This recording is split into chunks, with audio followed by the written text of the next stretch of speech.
One of the people who have most inspired me is my son, my son Ari, who is a really great person. And I often felt, and I'm not saying this was always in the best enlightened kind of viewpoint, sometimes with great irritation, I felt like, God, who asked you? Kind of like that I was living, and I often say, with my best teacher.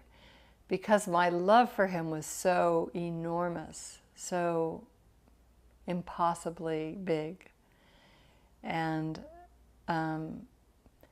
that love motivated me to reach for a more mature, more loving, more connected part of myself. You know, I had loving parents who did the best they could, but, you know, there was a lot that what didn't happen. And so there were a lot of, you know, wounded parts of me that would get played out in my relationship as a mother with my son. And so my son Ari, who's a very loving, kind, patient person, but he's also, you know, a kid, and he was a 15-year-old and boy, and, you know, all those things really provided me with a lot of opportunity to practice what I preach and to develop these ideas.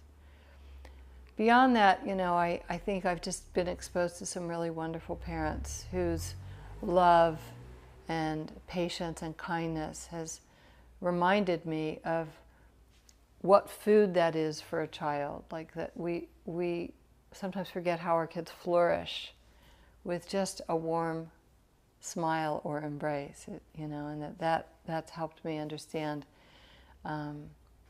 it's not rocket science, you know. When we make small bits of effort, when we start to learn, invest a little bit of time in shifting some things in our parenting approach, the payoff is so huge.